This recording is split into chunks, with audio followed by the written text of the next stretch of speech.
Well, Michael, thank you for your kind words.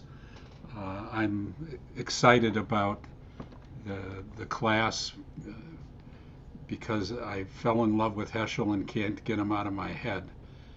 Not, and I don't want to. He can rent as much space in my head as he wants.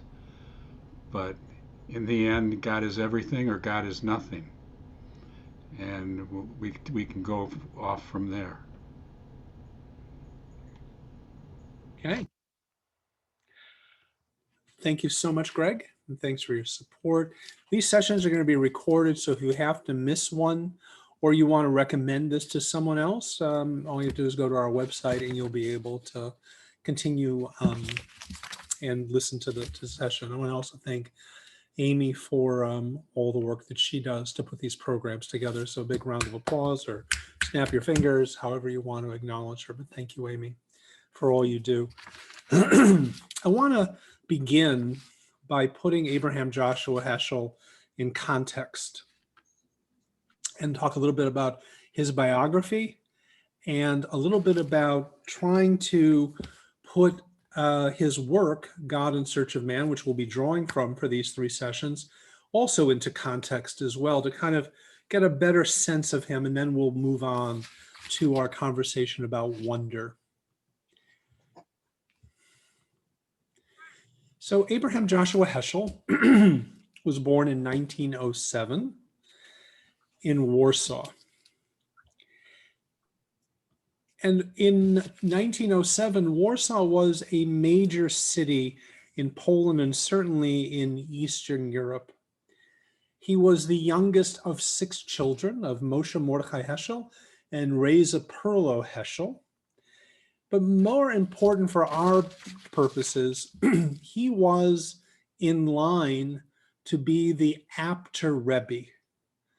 And the Apter Hasidim were part of the early circles of the Baal Shem Tov and were venerated in the Hasidic world. The Apter Rebbe, who died in the early 19th century, the original one, on his deathbed, said that his teacher, Rabbi Levi Yitzchak of Berdichev, had promised that upon entering the world to come, that he would not rest until Mashiach would come. But according to the Apter Rebbe, they diverted Rabbi Levi Yitzchak of Berdichev's attention by teaching him lofty mystical concepts until he forgot his pledge. But when on his deathbed, the Apter Rebbe said, I will not forget and I will pray for Mashiach. Such was the fervor, such was the spirit, such was the teaching, and such was the tradition that Rabbi Heschel was born into. Interestingly, his father died of influenza in 1916 during the pandemic, and Abraham Joshua Heschel received traditional yeshiva education.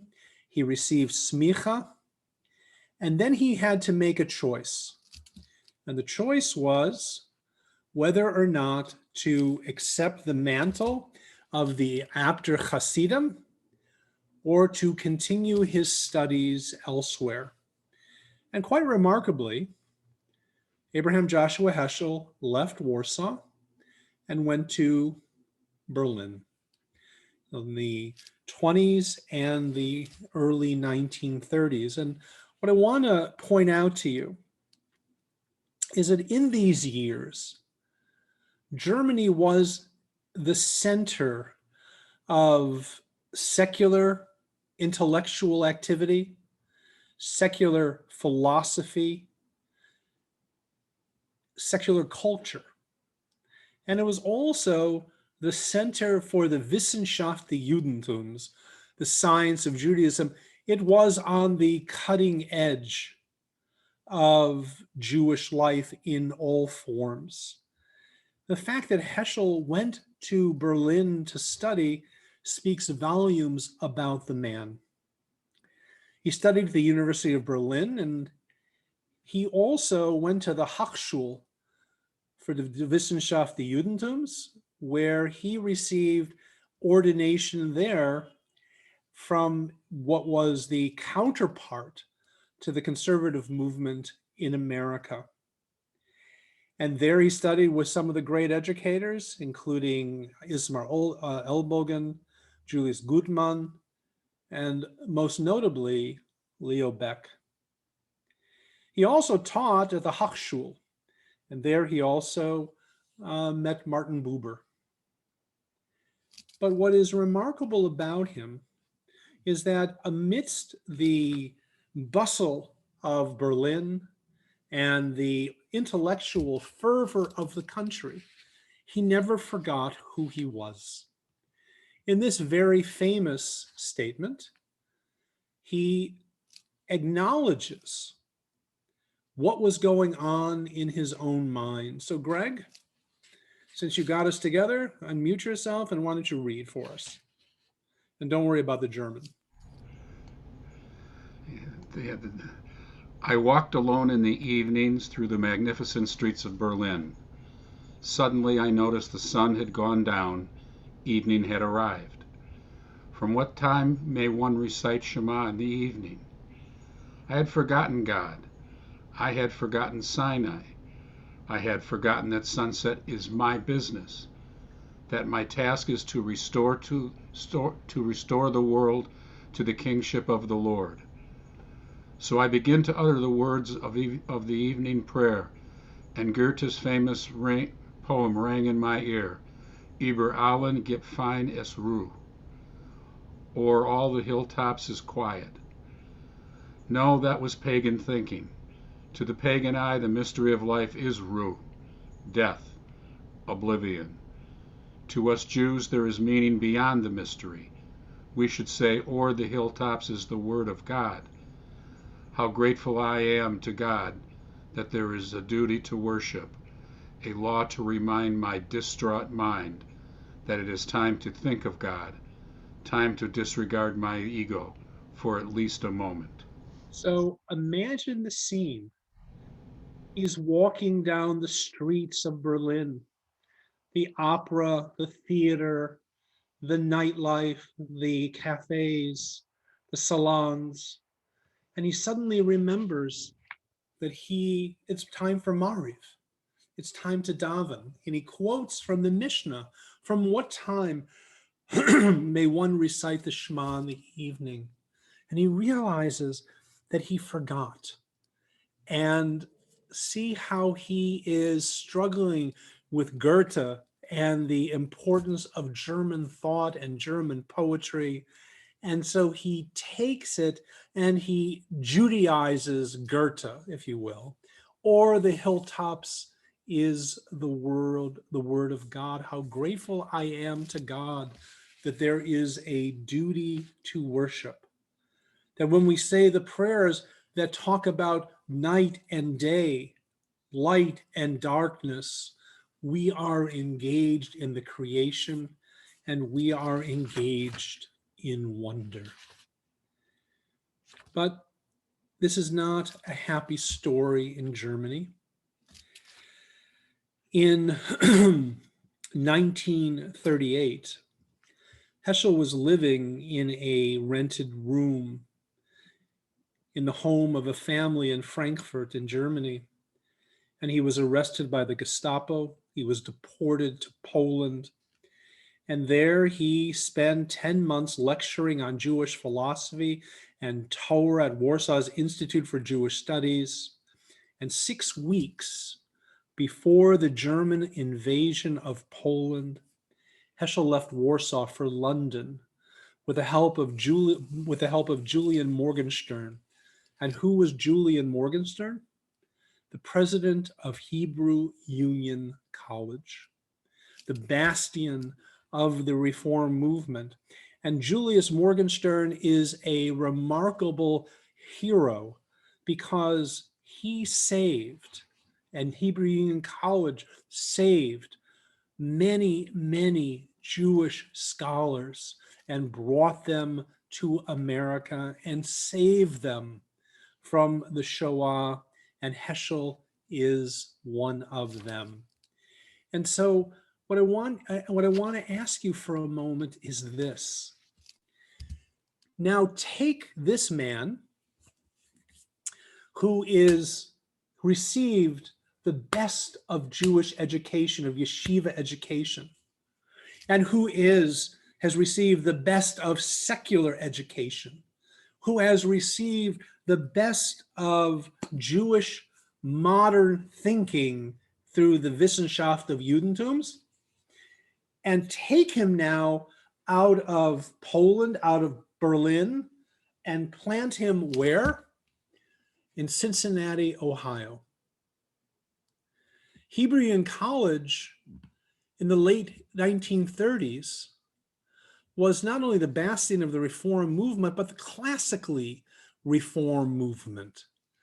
And so Heschel felt during those years, on the one hand, grateful beyond words that he had been saved from the Shoah, but like a fish out of water. He could not relate to his students. He was not a particularly popular professor. And after a few years, he left HUC in Cincinnati and took a position at the Jewish Theological Seminary in New York. And that became the base of his teaching. It became the base of his writing. And there in Morningside Heights, near the Riverside Church, near Union Theological Seminary, he created relationships with some of the great Jewish thinkers, obviously, but also some of the great Christian thinkers, most notably Reinhold Niebuhr. It was from there that he went to Selma. It was there that he protested the Vietnam War. It was there that he became a significant figure before his death in 1972. Over the next few weeks, we will be exploring the writings of Abraham Joshua Heschel, Zichrono Livracha. And each week, and we'll be doing this once a month for the next few months, each month one of our rabbis will be leading, and the other rabbis will be serving, and clergy, along with Liz, will be serving as respondents. And my hope is that we will be able to elicit responses from you and engage in some conversation. And our topic tonight is wonder. At our next session, Rabbi Chaikin Gould will be teaching on faith, and in the final session, Rabbi Russo will be teaching on Revelation. And this year, we're going to be drawing from Heschel's book, God in Search of Man. And as I said earlier, we're going to we want to contextualize things. So what can we learn from the fact that this book was published in 1955? What was the world, and more notably, what was going on in America in 1955? I was a year old, so that's certainly notable. But if you begin to think about it, we were in the midst of the Cold War. And leaving McCarthy to the side, nuclear energy, the power of science, the American moment after the Second World War, secularism, are very much part of the conversation. And Heschel is also looking at American Judaism, and he is wondering to himself, what is the message? And what message do Americans need to hear? He doesn't offer a preface in the book. There's no foreword, he doesn't tell you what's on his mind for writing the book. But all you have to do is look at the first paragraph and get a sense of what's on his mind.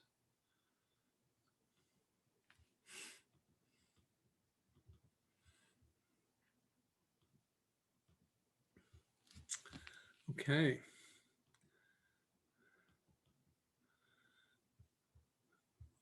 Philippe, Can I impose on you to read this out loud for us? Go. Here we go. It is customary to blame secular science and anti-religious philosophy for the eclipse of religion in modern society. It would be more honest to blame religion for its own defeats.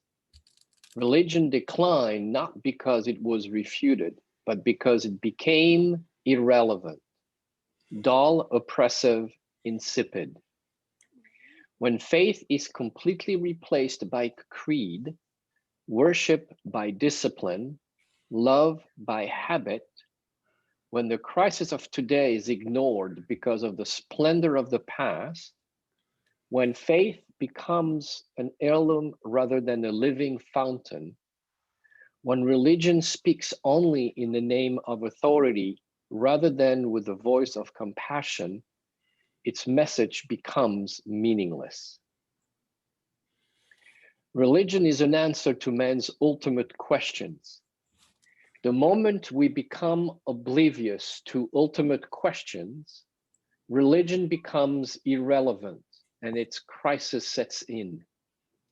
The primary task of philosophy of religion is to rediscover the questions to which religion is an answer. The inquiry must precede both the delving into the consciousness of men, as well as the delving into the teachings and attitudes of the religious tradition. So think about this again. Where's Heschel? He's at the Jewish Theological Seminary. The Jewish Theological Seminary is the training ground for conservative rabbis. It's also the home of the Rabbinical Assembly. It's also the home of the United Synagogue for Conservative Judaism. And what do you think, Fran Abramson? What do you think his, it's not a hard question. How do you think, okay, I won't call you. Your expression said it all. Gail Golden.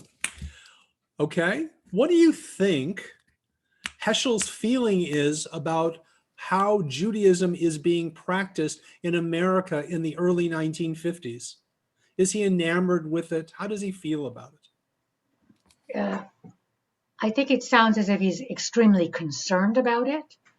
And I think he feels as if religion has something extremely important to offer to contemporary Americans, but the way it's being packaged and put out there, it's not offering that. It's becoming irrelevant, form without meaning, not speaking to people's hearts or their contemporary concerns, not answering people's questions. I think that's very well put. And in other words, religion in America, Judaism as it's being practiced in the early 1950s from Heschel's point of view is a disaster. It's not answering the ultimate questions. It is not moving people's souls. It is not creating a vision of a religious fervor in this country. And this isn't just a minor problem. Heschel thinks that this is the ultimate problem in America. Arthur Elstein, what do you think of this? You can unmute yourself. You want to join in? You went to the seminary, if I recall. No, I was never a student there, but I have walked in the building. But I read those paragraphs as a criticism of the way the synagogues that he saw, both the Reform and the conservative synagogues that he saw, the way they ran things, that it was not serving people's needs. And if you look at the words, I've lost. I haven't got the text in front of me. I lost that. But I think the adjectives that he uses are irrelevant, dull, oppressive, and insipid.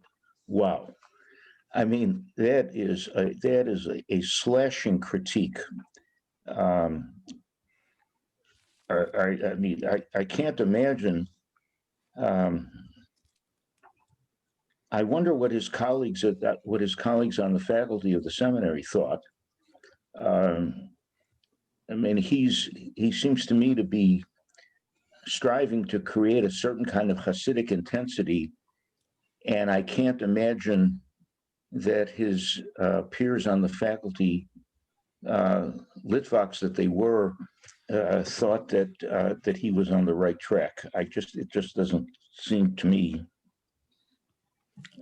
But it's. I mean, he knows how to write. When you think this must have been his third or fourth language, I mean, that is impressive.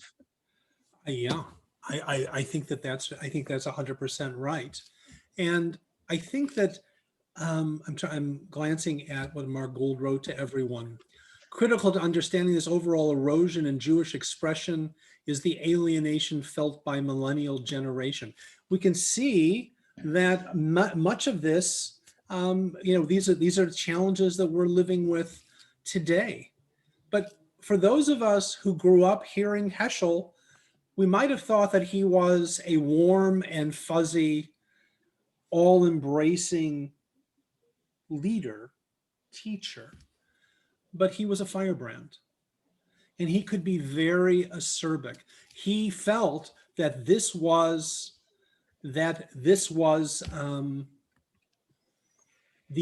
as I said, this was of ultimate concern. You should also know that his relationship with Martin Buber was also caustic, because Buber believed Martin Buber made a distinction between what he called religion and religiosity. For Buber, religiosity was the inspiration and the spontaneity of the religious being, the religious part of ourselves. Whereas he saw religion all about looking backwards and something that was stagnant. And Heschel disagreed vehemently with Buber.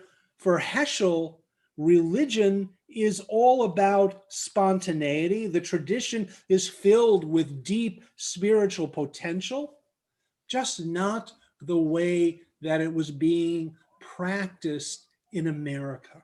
So if you want to contextualize this book, God in Search of Man, understand that this is a cry for change in 1955 by a man who understood the depths and the power of the Hasidic tradition.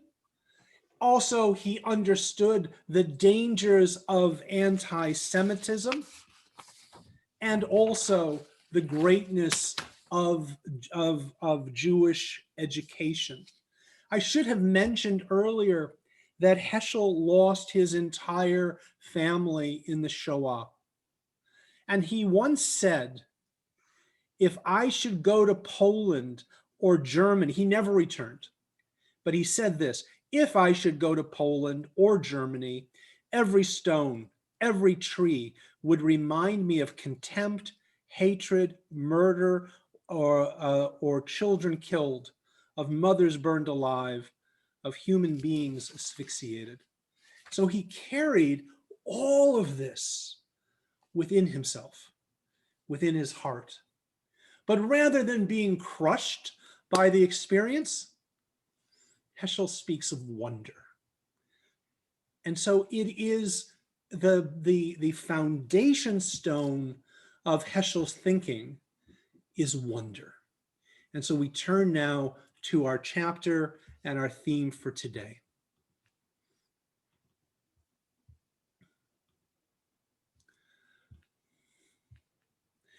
Can I call on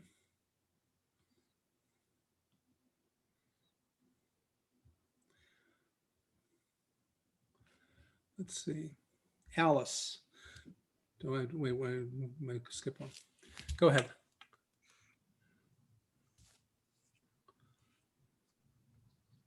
a legacy of wonder. Among the many things that religious tradition holds in store for us is a legacy of wonder.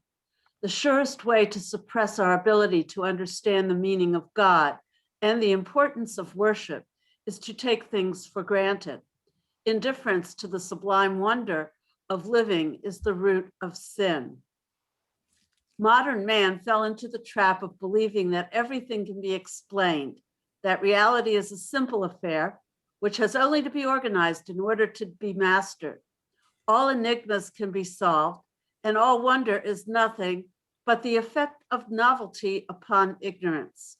The world, he was convinced, is its own explanation, and there is no necessity to go beyond the world in order to account for the existence of the world.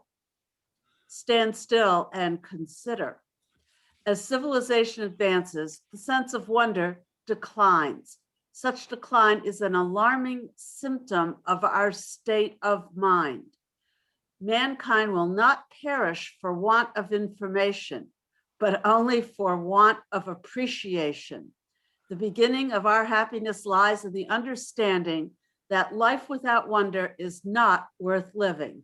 What we lack is not a will to believe, but a will to wonder. Anybody want to take a stab at Heschel's understanding of science? And what does he mean when he says all enigmas can be solved and wonder is nothing but the effect of novelty upon ignorance? Sam Tenenbaum, what do you think of that idea? Part of it goes to, I don't know that it's necessarily just science. I think part of it may have been a real concern. He had a more earthly sense of things to recognize as God's wonder, given where he came from. We're 10 years after World War II. People have survived the Holocaust. The state of Israel exists. And I think part of what concerned him was the miraculousness of what had happened might be overtaken by just everyday living, that people would tend to become complacent about the absolute miracle that had happened to the Jewish people over a 10-year period of time. So part of this may be that we're thinking in terms of realpolitik. This is what happened, but we're missing the larger drama around the founding of the state of Israel, the rather miraculous reality that 3 years after the end of the Second World War, 3 years after the freeing of the opening of the camps, there was a state of Israel. And yet he says, mankind will not perish for want of information, but only for want of appreciation. The beginning of our happiness lies in the understanding that life without wonder is not worth living. What we lack is not a will to believe, but a will to wonder. Anybody want to comment on this idea or this statement? Go ahead, Neil. I think that from what I've read, it seems that he's looking at man's attitude toward history and nature, that wonder is the seed of knowledge and the beginning of knowledge. It's a stimulant to look for knowledge and to develop a way of thinking. Mm-hmm. I think that's true to a certain extent, but I also think that what Heschel's talking about is the wonder beyond. In other words, the wonder of what is not knowable, right? From a scientific perspective, everything is knowable, just not yet.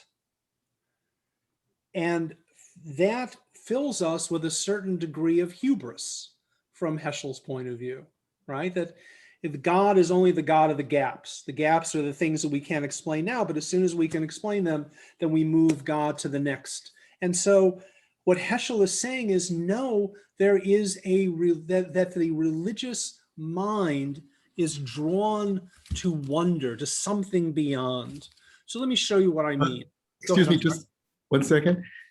Your explanation of science, I don't think is really accurate, because I think by 1955, Gödel's theorem was known, and it was known that science and mathematics cannot explain everything. And that, as a scientific fact, as a mathematical fact, there are true unprovable statements. And so it seems to me that you can't say that science says everything will eventually be known. Science itself says everything will not be known. Right, but at the same time, there is real science, and there's a perception of science. That is the perception that comes in a world that is becoming increasingly secular and finding religion to be backward, and in a world that's looking forward and looking towards progress. What Heschel is crying out for is to look at the world not through secular eyes, but through religious eyes, and not to blind ourselves to what is beyond. Yeah, I think that he's very concerned that science is becoming a religion. This is 1955. And so we have the nuclear age, and very soon we're going to start going into space, you know, when Sputnik gets launched, and science is becoming something of a religion.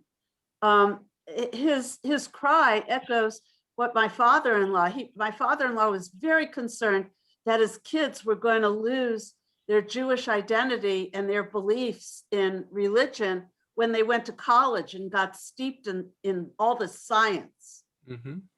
You're right. Let me just take just a quick look here. So Jackie Gilbert is noting that they were practicing differently in Europe that he was hearkening back to. Well, is it possible that he felt that it's not that we were trying to go into the past, but try to create an appreciation of the past that seems to have been lost? So let me give you an example of what I mean when I think Heschel's talking about. And let's not talk about 1955, but let's talk about 2021. Just a few weeks ago, something remarkable happened. And that is that the world sent a lunar module to go to Mars, and it landed safely. And so here is this remarkable accomplishment, and the world paused in awe of what humankind had done. And this is no small accomplishment. But I think that if Heschel was looking at this photograph taken by, you can see the surface of Mars, and you can see this landing craft right in the shadows, he would look at that and he would wonder, well, if you look up to Earth from Mars, there's a different perspective of wonder. Or you could look at the universe itself and see what is beyond, see what the universe actually looks like. And I wonder if he would say, we're being a bit myopic here. We seem to have lost the wonder of the entire universe and what is, and the awe and this feeling of how small we are and how great the universe is. And I think that that's a powerful issue for Heschel, and something to be considered when he begins to think about wonder. And so what I'd like you to do is I'd like Amy to break us into 4 groups now, and to and in these breakout groups, there are 3 questions that you can consider, and 2 of the questions were part of the handout that we sent out. Heschel's contention is that the approach of science has become an impediment to wonder. Do you agree? How would you define wonder from a religious perspective? And what does Heschel mean when he says awareness of the divine begins with wonder? So we can break out into groups, and we have about 15 minutes for this. Right. Everybody, you'll see on your screen that you're going to be invited to a group. All you have to do is press accept.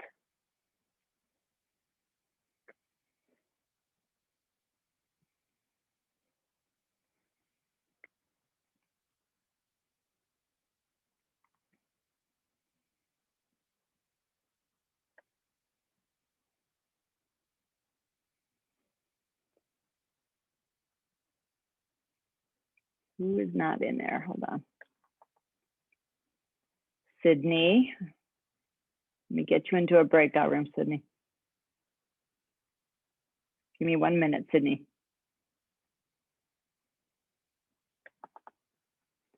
I'll get you in. Okay, Sydney, I sent one to you.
You don't know what. Hi, Liz. I clicked the button by mistake, so we're back. I did too. I totally just clicked it by mistake. I didn't mean to do that for myself. We can have our own discussion. These are all the people with sticky fingers in this room. Yeah, well, these are people, I'm so sorry, in my group. I clicked the button by mistake myself. Oh, I was like trying to close that. I'm like, get out of my screen. And I clicked the button by mistake. I'm so sorry. Does everyone on the screen do that? No, they were all in Liz's group. She closed. They were in my group. I'm so sorry, my group. I'm so sorry, but we had just a few seconds left. We were in Rabbi Siegel's room. It said it was going to end in 57 seconds. So yeah, I got it down to like 30 something. I'm sorry, my group. I clicked my button by mistake. Oh, Not a problem. It's not a problem. You only missed one question. Okay. What was the question? I think the question was, is science the basis for wonder, or is wonder the basis for science? Bear with me, everybody. I made a mistake, and now I got to get you back in your room. So bear with me. Amy mixed us all up together. We're all having a party. Yeah. Okay. Well, Amy gave us the opportunity to have dialogues with even more people than we thought we were going yay. to. Thank you, Amy. Thank you for making sure we can talk to lots of people. It's always gosh. good. All We're right, just fine. Well, it is. I mean, it's 8:20, so I don't know. All right. You're going to do it again, guys.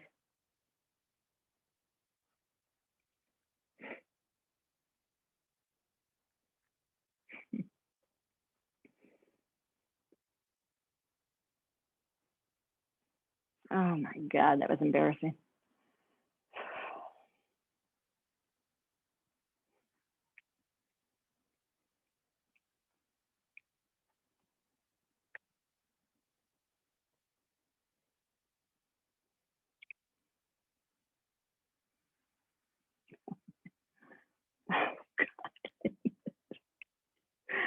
Oh, it was really not funny.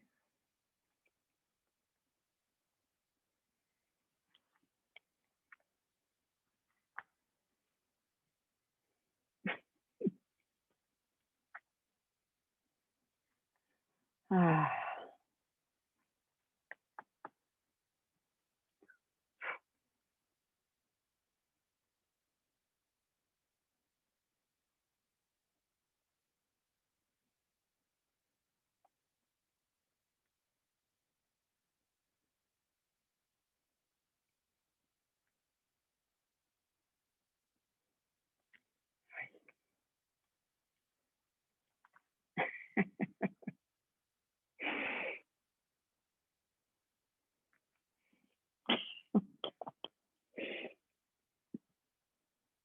Mm.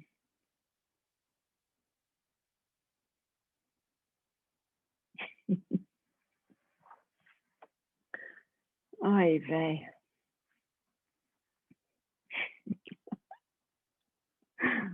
Ah.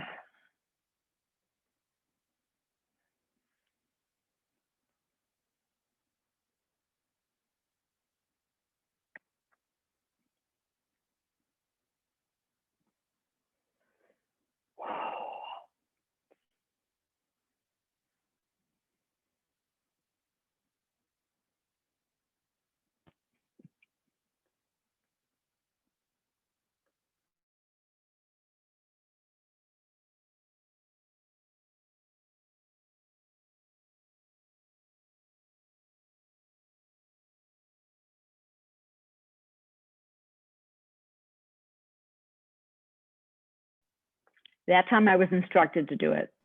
Well, anyway, just to finish the comment that I was making, it talks about the wonder of Abraham when he sees the moon, and the moon rises and sends so much light, and then it disappears. And first he thinks that must be what sets the world in motion. No, that can't be it. It disappeared. And then the sun does the same thing, and that disappears. And then he says there's something greater than that, and it sets everything in motion. And if we could go back to the period of thinking of life, the gratitude for what we've been given, just to wake up, but I can hear, I can see. We think something put all these things in place, something set it in motion. And to me, that's the wonder.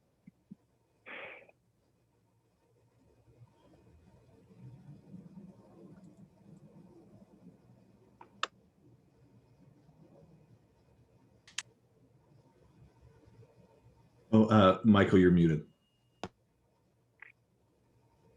Sorry about that. First of all, thank you, everyone. I'm wondering if David and Dror and Liz want to share something from their sessions. I just want to say it was so, kidding aside with me trying to create like a little Maccabea competition with Liz right now between our two breakout rooms. I just want to say it was so powerful getting to hear everybody's reflections. And we had some really interesting conversations when talking about what does it mean in that time that Rabbi Siegel, you introduced so eloquently, hearing from somebody about in the 50s, especially people feeling omnipotent, and Rabbi Heschel trying to say we're not, and to look beyond oneself, or hearing from folks about saying that religion and science aren't a zero-sum game, and to understand that some of the great scientists were not people who said actually science is the answer to everything, but science only leads to more questions, and science actually leading to greater wonder and appreciation for the world and God and metaphysics. So I think we were hearing a lot of that and having that conversation with people sharing really eloquently a lot of perspectives on that. Liz? Yeah, I would agree. I mean, dovetailing off of some of what David just said, they're not mutually exclusive, right? You can understand, as Gary said, like you can understand how the flower grows and all the science behind that, but then to wonder at its beauty, or trees, or to have, somebody mentioned having a close encounter with a humpback whale, you know, to understand all these parts of nature, but then to see it up close and really steep yourself in it is a moment of wonder, right? It takes your breath away. Or understanding, you know, the aeronautical parts of how a plane can go off, we can, as mankind, can figure out how to create an airplane or a rocket, but the fact that it happens, right? That's a moment of wonder. So we spend a lot of time sharing our moments of wonder with each other. And to understand that there's a link between the two, the figuring it out piece, but also knowing that we as humanity kind of lead into that figuring out with our wonder and our curiosity. Dror? Our conversation had a lot of the same themes in room 3. The thing I'm thinking about is the notion that we can experience wonder in the moment with the same, an airplane rising, or molecular biology, or holding a grandchild. But do we connect that to God, to the divine in that moment, or not? And that Heschel's challenge to us is to say, you might be feeling joy or exuberance, and are you stopping and connecting that feeling to God? Right, and in our group, there was a conversation about the birth of a child and the direct connection to wonder and to God, but it also, the conversation also went to the fact that Jews can embrace ethnicity, Jews can embrace intellectualism, Jews can embrace nationalism without embracing religion. And so it was a very interesting conversation where others, spoke about the fact that, it's a sense of the all. And so it did evoke quite a conversation. I want to turn now, and so I thank you, everyone. I want to turn now to hearing from the different, the clergy that we have assembled. I thought it would be interesting, and this is, and I just want to say, this is a conversation that we have never had. We talk about lots of things, but we've never had a conversation about a moment of wonder, of religious wonder in your life. And I'll let you think about what that says or give the Rashi on that. But for now, I think I'm going to give each person about, 4 or 5 minutes to talk about a moment of wonder. Go ahead, Dror. When I think of Heschel and radical amazement, I'm taken back to when I was in college. I studied in Quito, Ecuador, and I studied ecology and biogeography at Ecuadorian University, and got to spend time in the Amazon, and which is a life dream for me.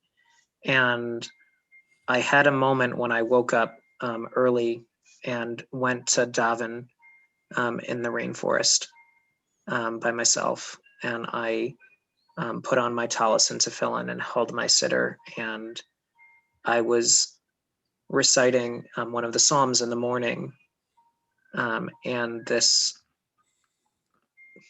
the light itself was green, like the light coming through the leaves was this light green and really intoxicating and beautiful. And a butterfly flew in front of me. It's called a blue morpho. It's one of the biggest butterflies in the world. It's like huge and bright. And I laughed and cried. It just was, when I'm transported back to that, it takes my breath away. That's something so beautiful and so beyond my comprehension, beyond what I knew could be, exists and existed. So that's that's a moment that I remember feeling the grandness of the universe and the smallness of me, and gratitude to God for beauty that every time I describe it, it seems to lose a little bit of its magnificence, but it took my breath away. And you immediately connected it to God. I did. Powerful. David. So Rabbi Siegel asked us to think about this a few weeks ago, and every time I think about this question, I turn to a different answer.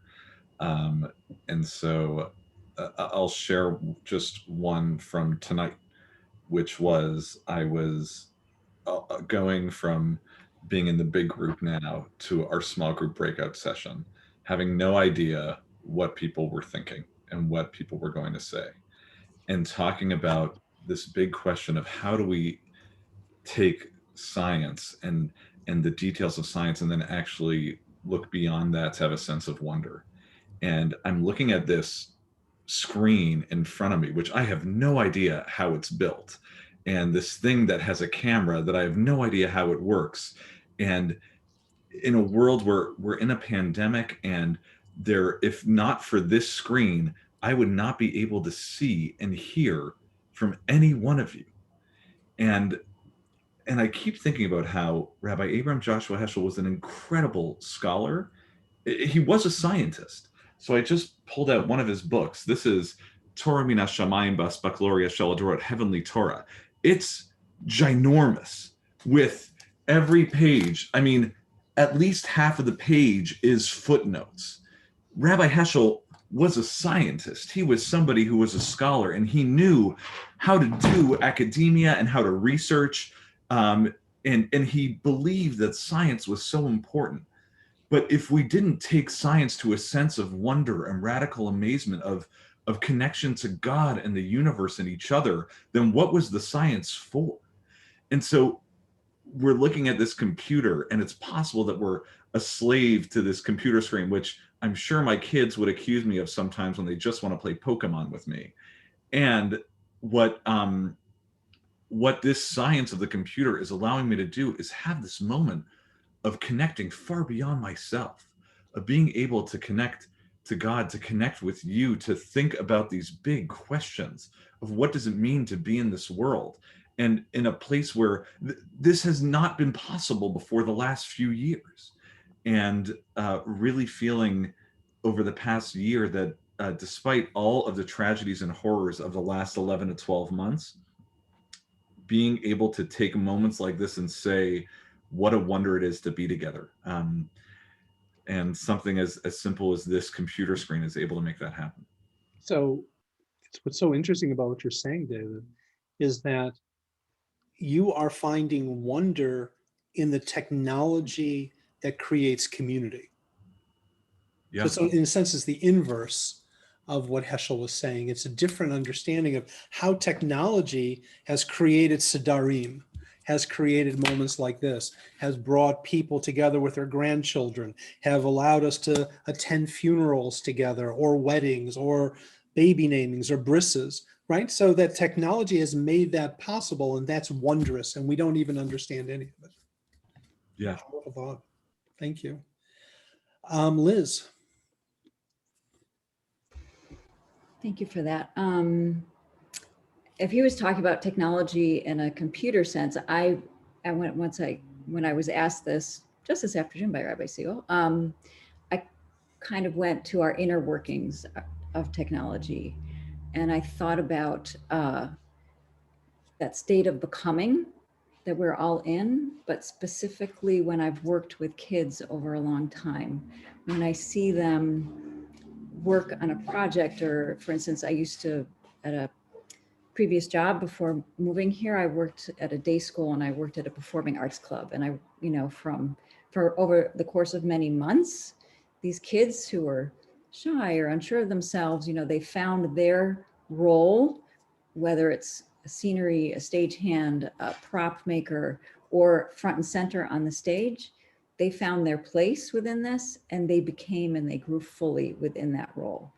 And to see that end product and that day of performance or the days of performance, and knowing that journey that each student went on, that was magical to me to be involved in that process and kind of help facilitate that process with them. So that was just a beautiful moment of wonder to see who they became. And that felt religious to you as well. Very much so. Yeah. Can you speak to that? I think so. I mean, it's hard to put my finger on it. It's intangible, but just the idea of this personal growth, you know, we're all on that path constantly. I think that we're just not so aware of it. I think this pandemic has brought that out in us in different ways and forced us in patterns of growth, but with the kids in particular, helping them just find who they were and find their voice really was very spiritual for me. Just the human growth and the potential of each person. Wow. Mm-hmm. Thank you. Yeah. Well, I have, you know, I was having a hard time picking one. And I think about falling in love and feeling like it was beshert. So that's a kind of a personal moment of wonder.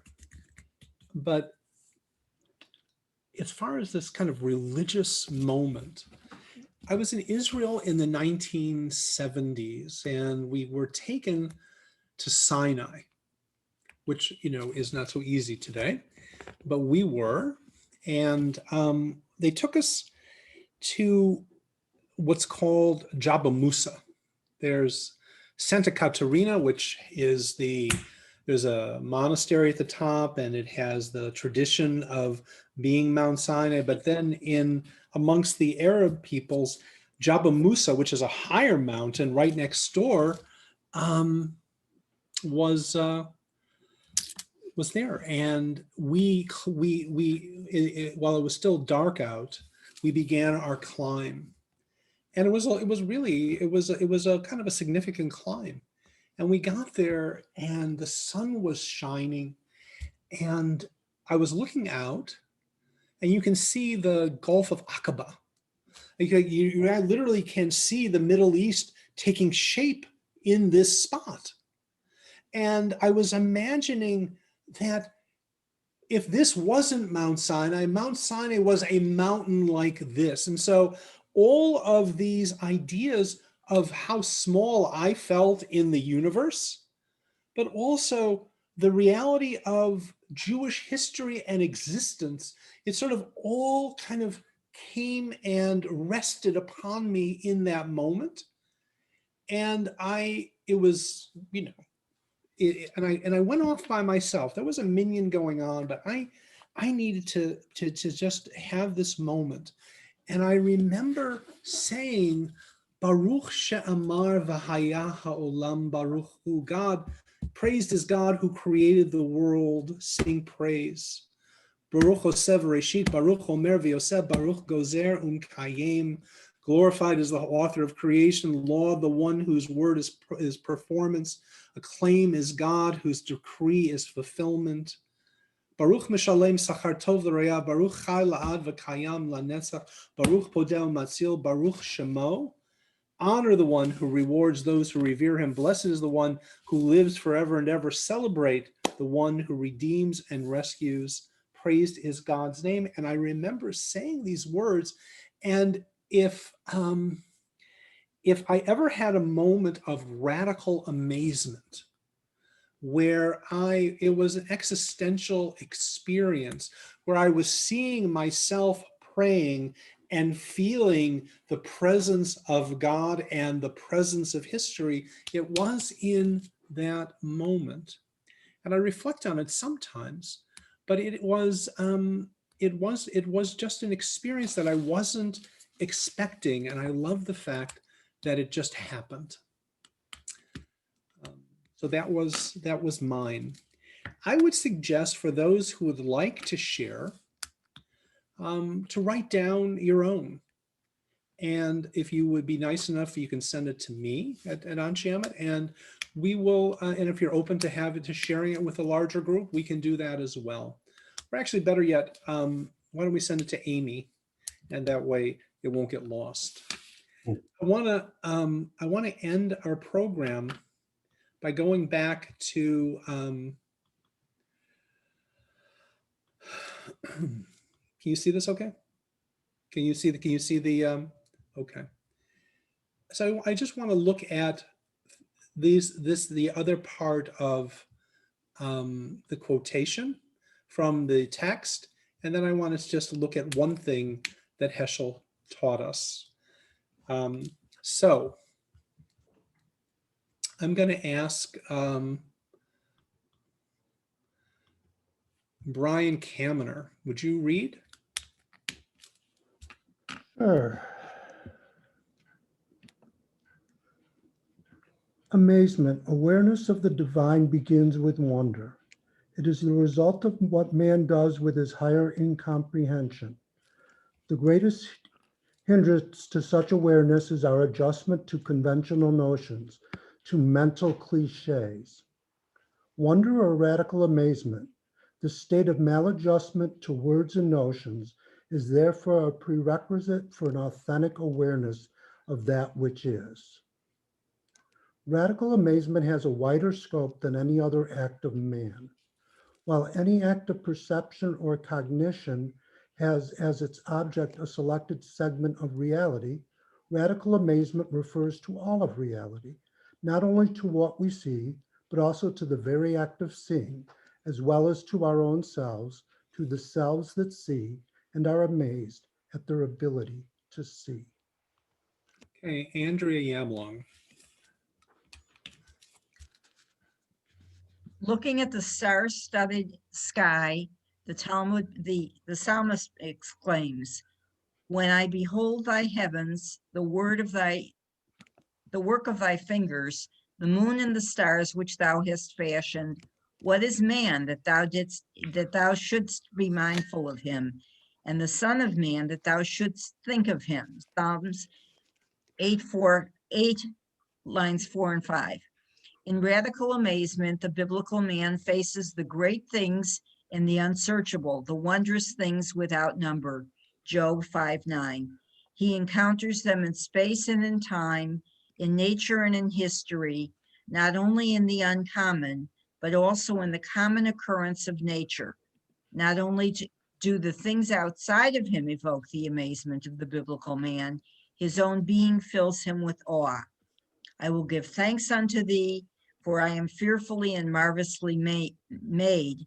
Wondrous are thy works, and that my soul knoweth exceedingly. Psalms 139, line 14. Heschel was a poet also, and he wrote a book of poetry while in Berlin. And one of the notations in his book was this: "Never once in my life did I ask God for success or wisdom or power or fame. I asked for wonder, and he gave it to me." I want to thank everyone for joining us tonight, and I hope that you've enjoyed this and that you will be inspired to, I hope, purchase the book if you haven't already, and to begin to make your way through it. It's slow reading, it is challenging, that is for sure, but it is, I hope, I have so enjoyed not only reading Heschel with you, but also hearing your responses and also hearing from my colleagues and their moments of wonder as well. We look forward to continuing with you, and I wish everyone a good night. And I'm going to end by inviting Liz to share a nigun that we began with as we close.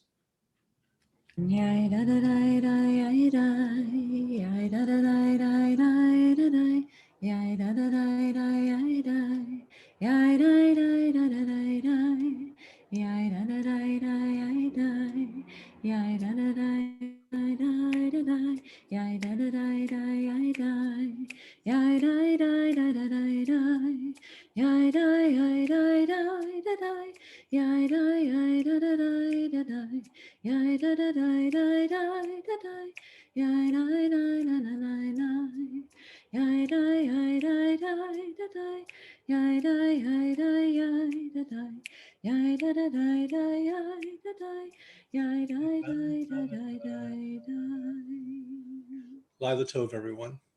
Lila Tov, thank you. Thank you. Good night, everybody. Night, Amy. Good night, Gary. Good night. Good night, Amy. Good night. Rabbi. Night, Walt. Everybody have a good week.